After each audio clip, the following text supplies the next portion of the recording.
former Patriots and Bills running back Damien Harris, he talked about his time in New England and that, especially that 2022 season where things all went to hell. And I'm sure if you're a Patriots fan or followed the Patriots any ounce of time back in 2022, you know how crazy it was. So this is Damien Harris going on the Athletic Football Show discussing his time in New England and especially at the very, very end. What happened to Mac Jones in New England was not because of Mac Jones. What happened in New England to Mac Jones was because of the fact you took away an offensive coordinator who coached him to be a Pro Bowler and almost coached us to winning our division with a rookie quarterback in his first year. And then you take, whenever Josh McDaniels left, then you take Matt Patricia, who's coached defense his entire life, Joe Judge, who's been a special teams coach, coach receivers at some point, and then you just throw him in there and be like, hey, coach this kid up. He's a first round pick, but as long as you teach him what I say, everything's going to be fine. And it wasn't fine. So I want to know, do you still stand on your pedestal of Belichick is not to blame here? Basically, I'm asking, who do you think is to blame for Mac's collapse in New England? Here's one thing I said about this to you a while back, okay? Sure.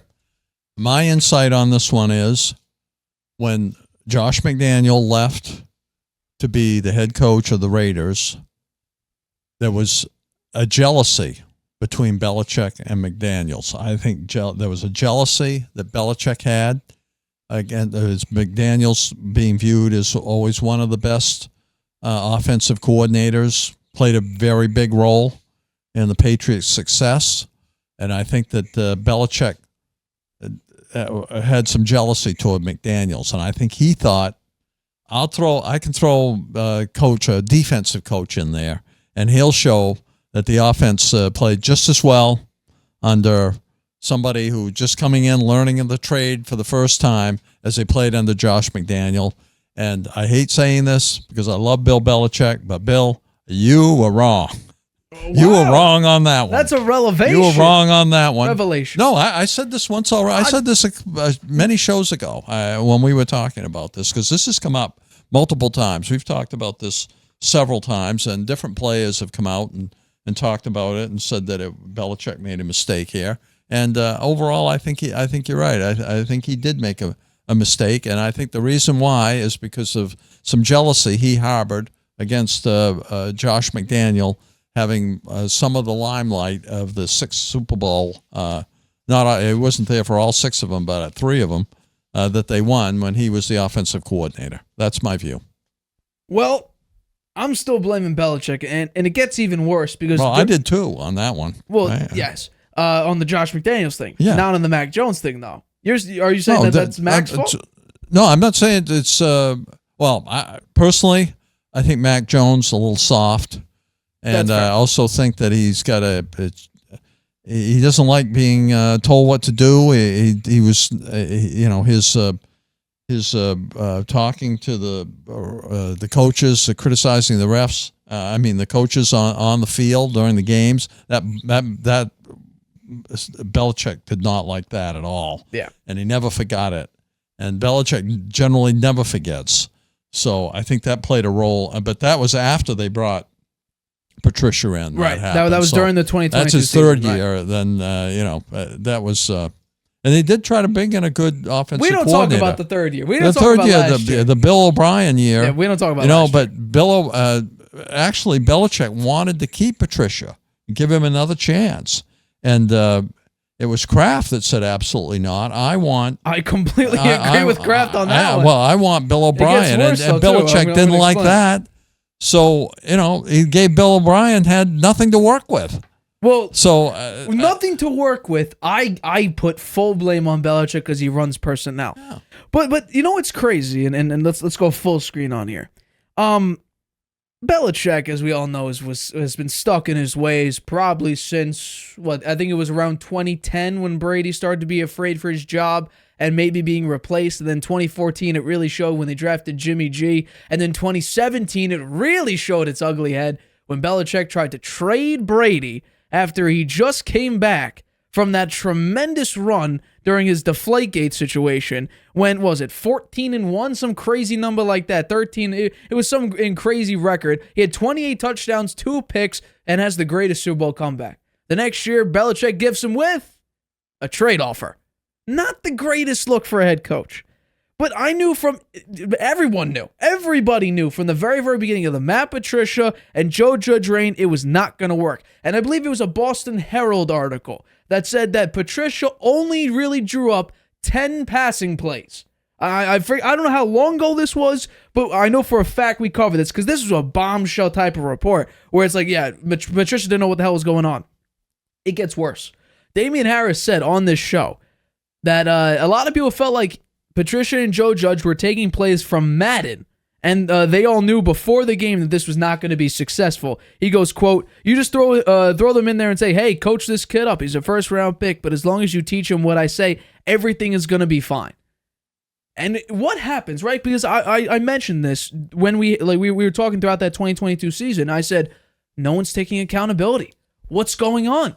Patricia's not saying anything. Belichick obviously won't. No player's taking account. No player, no coach, no nobody. Well, there's a reason for that. If anyone tried to speak up about the situation, you know what Belichick gave them? This is a quote from Damien Harris. Quote, it was met with a very, very quick, swift, shut the bleep up. I know what I'm doing. And that's it. Not a good look. Yeah. Really, really not a good look. Damien Harris is not like Bill Belichick. He did say, Belichick's stuck in his ways. As long as I am here, along with Kraft, no matter who, no matter what, no matter where, no matter what position, where they coach, whatever, we will have success. And unfortunately, that was not the case last year, and Belichick lost his job. Do I think he's done coaching in his career? Think no? I don't. You think no? I think he'll be back next year, maybe partway through this year. I'll also say Mac has had some very unfortunate situations throughout his career. Particularly in 2022, I believe, against the Dallas Cowboys, where he played extremely well, or it was 2021. Yeah, it was his rookie year against the Cowboys. Led him all the way into overtime, and the defense couldn't stop CeeDee Lamb and Dak Prescott, and they lost that game. What about, there's another game. What about in 2022? We all remember the fateful Baltimore Ravens game. Nelson Aguilar decided to drop a very, very nice play, and that set the Ravens. I know he had no touchdowns, 3 picks, but he was playing overall. He had 321 yards and played very, very well besides the 3 picks. And really, the picks were later in the game and not doing so well. The game against Minnesota. Minnesota's special teams completely crapped the bed on that one. Screwed over the game entirely. Mac played very, very well. What about the Bengals game? Ramondre Stevenson, I think they're on the 8-yard line. Fumbled the game away. Yeah. And then Buffalo, the last game of the year where I think they had an opportunity to potentially make the playoffs. They beat the Bills. And I know, Mac had, 2 interceptions, and he also had 2 touchdowns. He didn't play well in that game. ESPN rated that game as his highest QBR of that entire season. So technically, based on ESPN's metrics, actually he played arguably his best game because it also factors in defense. I think the Bills had the number 1 defense that year. But no real support. And he made a good point about it, too. Like throughout that entire show was actually really, really fun to watch. We said from day one, the Patriots have no real talent. Kendrick Bourne's a nice piece. Jacoby Myers is a nice young piece as well. And then the following year, in 2022, it was like, okay, same pieces, not a lot of growth, no separation. Let's add Devontae Parker, who up until that time was going on a 2-year streak of the lowest separation from a wide receiver in the NFL. That year, he ended as being the 3rd straight champion of that. That would be the 2nd year. And then this past season, where we keep saying, where's the X Factor player? We had the Arizona Cardinals defensive coordinator saying, yeah, we're not afraid of anybody on the offensive side there. They don't have a piece that we got to scheme for. Now, they lost the game because Kyler tore his ACL in that game. But there's no real X Factor, even to this day, post-Mac Jones. Yeah, Javon Baker's a cool piece. Nice. Jalen Polk could be something special. But the Patriots have never had an X Factor wide receiver since, if we want to say legitimate X Factor. What about Drake May? How about an offensive line? Drake May, apparently, we have yet to hear a positive thing from Gerard Mayo. I know. He said a couple neutral things, but nothing like, great practice today, really honing in on his... No, it was... Every coach so far that's drafted one of those high rookies has had some kind of praise for them. Yeah. Even Sean Payton. Sean Payton cannot say enough good things about Bo Nix. And then Eberflus. He said some nice things about he said he needs to work on his cadence, but he followed up with a great practice anyway.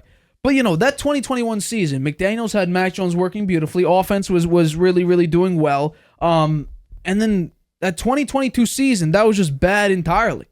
2021, I give you that. Josh McDaniels he coached up a beautiful scheme for Mac. They went from the Cam Newton era, which I think that's where Belichick got into his idea of, I don't need nobody else. If I could put anybody in and we'd succeed. Turns out that's not the case. So then you get into Mac Jones' rookie season. You have Josh McDaniels scheming from a more run-style offense, now more of a Brady type of mantra where it comes to Mac Jones' body shape, his ability. Brady is a billion times the player Mac Jones dreams of being, but that same type of physique, the low side of athletic ability and all of that, and then it worked out pretty well. And then you didn't really fight for him. That was the big thing. You didn't really fight. You honestly, if we're being honest, I think Belichick would have let him go to the Colts job. But McDaniels like, I'll stay. At the 11th hour, I believe, he decided to stay. They threw him a contract that he couldn't refuse. I should have done it again. I know. I don't know why they didn't.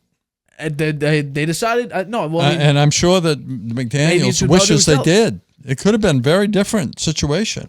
And honestly, that's what Damien Harris said. He said at the very end of it, like, it shouldn't have gone the way it went. The only reason it did was because Belichick being stuck in his ways was very much so, as long as I'm here, as long as I am, as long as, we'll have success. Not the case. And that's where, and he said, when asked about, he was asked, are you surprised Belichick's not coaching this year? He's like, no, I'm not. Because he wanted all the power. And now more teams are looking for just a head coach instead of a guy who's a GM and the personnel and all that. That's why I still think it's a very, very low likelihood Belichick is another is head coaching again. What, he'd be 72, 73 years old with the next coaching cycle? Yeah, that's not so old, Matt. In the NFL, it is. Well, maybe. Tell me how many coaches are out there in any sport, 70 plus. Andy Reid isn't yet. No. Pete Carroll just lost his job. Yeah. So how many? And on top of that, his rookie season, like was mentioned in the show, 6th in points scored compared to 17th in 2022. I thought it was weird because 2022 training camp, we heard that the offense was stagnant, getting stopped on the goal line, couldn't move. The would-be sacks, because you can't actually sack a quarterback in training camp. And I was like, this is a runaway train that can't stop. And it produced exactly the way it should. This year was interesting because we heard only good things about Mac Jones. He was fighting for the starting job. 77% completion percentage in 7-on-7 and 11-on-11s. And then this season, he started off okay. He played well in the first game. He played well in a couple of the games, the first couple games, and then completely fell apart. Yeah. I think the Dallas Cowboys game, where he had a couple bad interceptions, the pick six, that's what really started the complete. Then the game we went to. The Saints game. Oh, horrible. Horrible. I mean, that was the worst football game I've ever gone to. I was so disappointed. No, it was we drove all the way up there, sat out there in the hot day, and they played so awful. It was just everyone around us was yelling at them. It was they were doing the same thing they always have since 2022. Zappy. He comes in, throws a pick. Yeah. Oh well. Once again, it's crazy the amount of players. Now, I actually found that funny that you were not going to come out with sour grapes against the Patriots or sour grapes against Belichick because Damien Harris was let go. I'm surprised that wasn't your perspective on that. Well, I forgot to say that. Thanks for reminding me. I agree with that. He is a little sour grapes. I mean, he had a pretty good season with 15 rushing touchdowns. You know what? It's too bad. It's too bad that he had so many injuries there because he was a quality back. When he was healthy, he was really tough. Mac Jones' rookie year had 15 rushing touchdowns. Yeah. And then at that point, the next season couldn't be as efficient. Offensive line wasn't as good. Matt Patricia was your offensive coordinator. The game against Buffalo where they didn't throw the ball. They threw the ball 3 times. 3 times. Right? Mac Jones completed 2 of them. Damien Harris had, an 80-yard run for a touchdown. He was I think it was their only touchdown of the day. Yeah. So, yeah. Once again, Damien Harris saying all the things I've been saying since the very beginning. It's great to hear that I matched with an NFL player. A lot of people have been saying that. Some people are still... now, I can't defend... I said this after, the Colts game. I can't defend Mac anymore. I'm not defending him for last season. We don't talk about last season because last season was an effect We'll of see a if cause he gets the chance to prior play season. at Jacksonville. Well, he's all, I'm sure at some point I'll show you some of the pictures he's been posting on his Twitter account or X account. He's living it up in Jacksonville right now. He's enjoying the nice limelight of Jacksonville, even though he's a backup quarterback to a guy drafted 14 spots above him. Hi, everybody. Thanks for watching. Make sure you subscribe here to get the latest from the show. Also, if you want to check out the full episode, make sure you click the I in the top right-hand corner right now. If you want to listen to this show anywhere you go, make sure you go to anchor.fm/The Harvey Hour or anywhere you get your podcasts.